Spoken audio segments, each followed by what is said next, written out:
எல்லாருக்கும் காலை வணக்கம். இப்போ நம்ம கோயிலெல்லாம் கிடைக்கிற மாதிரி புளி சாப்பாடு எப்படி செய்கிறதுன்னு பார்க்கலாம்.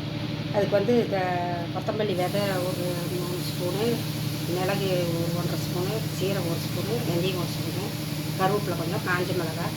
இது எள்ளு கழுவிட்டு வறுத்து வச்சுருக்குது. எள்ளு கழுவிட்டு தான் செய்யணும். எள்ளெல்லாம் கல் இருக்கும், அதனால் கழுவிட்டு இது மட்டும் வறுத்து வச்சுருக்குது. இப்போ இதெல்லாம் வறுத்துக்கலாம் எப்படின்ட்டு.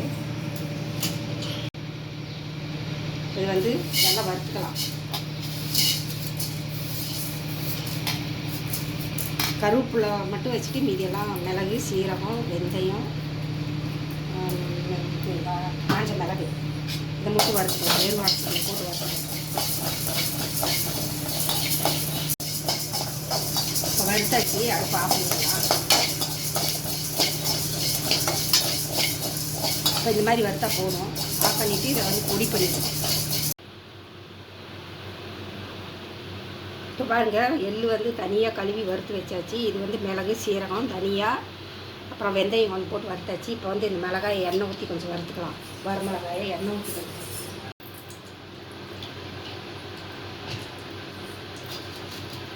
எண்ணெயில் போட்டு வறுத்து இந்த மாதிரி செஞ்சீங்கன்னா புளிசோறு சூப்பராக இருக்கும், நல்லா டேஸ்ட்டாக இருக்கும். இந்த மாதிரி செஞ்சுக்க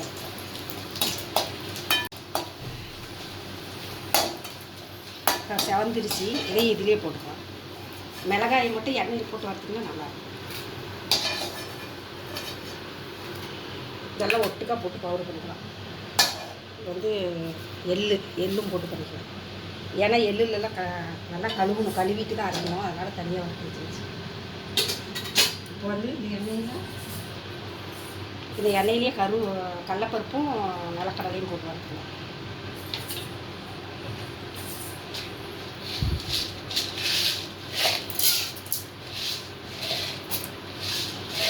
நிறையாவே போட்டு வறுக்கலாம்.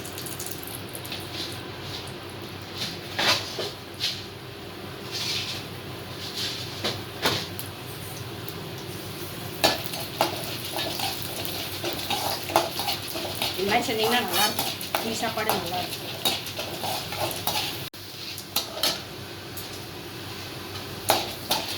ஒரு கொஞ்சம் செவந்ததும் நிலக்கடலை போட்டு வறுக்கலாம்.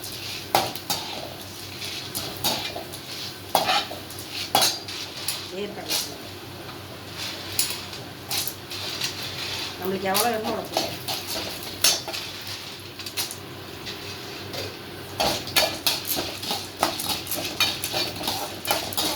இந்த மாதிரி புளி சாப்பாடு செஞ்சிங்கன்னா கோயிலில் சாப்பிட்ற மாதிரியே இருக்கும், பிரசாதம் மாதிரியே இருக்கும், நல்லாயிருக்கும்.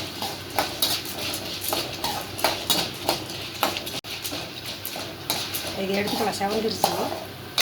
இப்போ இதுலேயே புளிக்காசு இப்போ வறுத்து வச்சாச்சு. நிலக்கடலையும் கடலப்பருப்பையும். இப்போ இந்த வடச்சட்டிலேயே நல்லெண்ணெய் ஊற்றி எண்ணெய் காஞ்சதும் கடுகு போட்டுக்கலாம். இதுலேயே புளியை தாளிச்சு விட்டுக்கலாம். நல்லா கடுகு போட்டுக்கலாம்.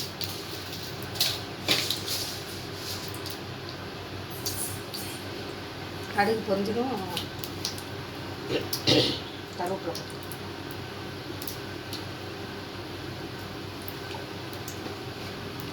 கடுகு வெடிக்கிட்டு இந்த கடலப்பருப்பு வேர்க்கடலையும் புளியில் அப்படியே புளியில் சேர்த்து வேக வைக்காமல் தனியாக அப்படி வறுத்து வச்சுட்டு அப்புறம் சாப்பாட்டு போட்டு கலந்தா நல்லா மொறுன்னு ஒரு சாப்பிட்றதுக்கு.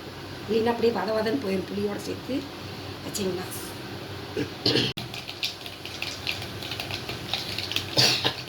இப்போ கடுகு பொரியுது.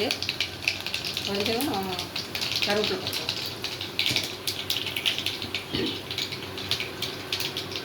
கடுகு பொரிஞ்சிச்சு.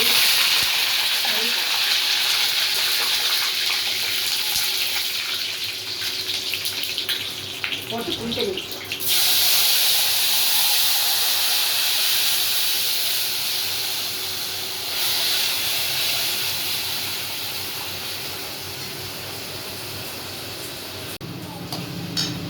இப்போ மஞ்சத்தூள் பண்ணி போட்டுக்கலாம்.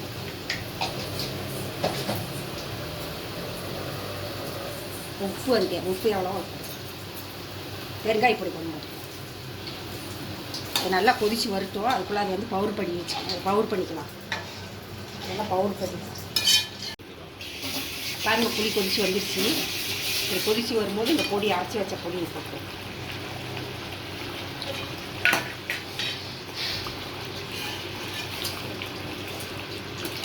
பொடி போட்டோன்னே பாரு வாசம் இப்படி வரும். இன்னும் ஒரு 2-3 நிமிஷம் கொதிக்கணும் நல்லா. பொடி போட்டோன்னே பாருங்கள் கலர் மாறிடுச்சு. நல்லா நல்லா கொதிச்சு எண்ணெய் பிரிஞ்சு மேலே வரணும் இறக்கிடும்.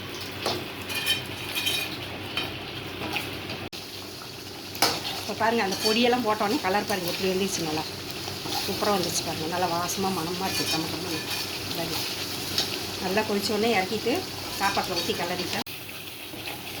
இப்போ பாருங்கள் நல்லா கொதிச்சு இங்கே பாருங்கள் இப்படி வந்துருச்சு. நல்லா கொதிச்சிருச்சு பாருங்கள். எண்ணெயெல்லாம் மேலே இப்படி வந்துருச்சு பாருங்கள். சூப்பராக இந்த மாதிரி செஞ்சு வச்சுக்கிட்டிங்கன்னா அப்புறம் வேணுங்கும் போது கடலைப்பருப்பும் வேர்க்கடலையும் வறுத்து கூட இந்த புளியை ஊற்றி நம்ம சாப்பாடு எப்போ வேணாலும் செஞ்சுக்கலாம். இந்த மாதிரி ஊற்றி பாட்டில் வச்சுக்கிட்டோம்னா ரெடி ஆகிடுச்சு. ஆஃப் பண்ணிடலாம். பாருங்கள் எப்படி வந்துருச்சு பாருங்கள். சூப்பராக எல்லாம் கொதிச்சு வந்துருச்சு. இப்போ சாப்பாட்டில் ஊற்றி இதை கிளறிக்கலாம். பாருங்கள் இந்த வேர்க்கடலையும் கடலைப்பருப்பு வறுத்ததையும் இதில் கொட்டிக்கலாம். அதெல்லாம் கொட்டிட்டு இது எவ்வளோ தேவையோ அவ்வளோ முண்டு ஊற்றிக்கலாம். நல்லாயிருக்கும். இந்த மாதிரி செஞ்சால் டேஸ்ட்டாக இருக்கும். உங்களுக்கு எவ்வளோ அளவு தேவையோ அவ்வளோ ஊற்றி கிளறிக்கலாம். மீதி எடுத்து வச்சுக்கிட்டோம்னா எப்போ வேணாலும் இந்த மாதிரி செஞ்சுக்கலாம். சாப்பாட்டு போட்டுக்கலாம்.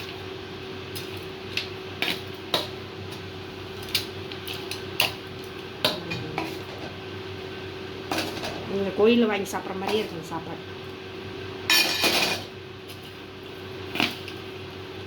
பாருங்கள் கலர் எப்படி வந்துச்சு பாருங்கள். இந்த பொடியெல்லாம் வறுத்து போட்டோன்னே பாருங்கள் கலர் எப்படி வந்துச்சு. கடலைப்பருப்பு வேர்க்கடலை இந்த மாதிரி வறுத்து தனியாக வச்சு போட்டிங்கன்னா நல்லா மொறுமொறுன்னு இருக்கும். சாப்பிடும்போது கடிச்சு சாப்பிடணும். நீங்கள் புளியோடு ஒன்றா வேக வச்சிங்கன்னா ஒரு மாதிரி வத போயிடும். இந்த மாதிரி தனியாக வறுத்து வச்சு போட்டிங்கன்னா சூப்பராக இருக்கும். இப்போ பாருங்கள் கோயிலில் செய்கிற மாதிரியே புளி சாப்பாடு சூப்பராக தயாராகிடுச்சு. டேஸ்டியாக இருக்கும் சாப்பிட்டு பார்த்தீங்கன்னா. இந்த மாதிரி நீங்களே எப்படி இருக்குது செஞ்சு பாருங்கள். செஞ்சு பார்த்துட்டு லைக் பண்ணுங்கள், சப்ஸ்கிரைப் பண்ணுங்கள். வாங்க சாப்பிட்லாம். பாய்.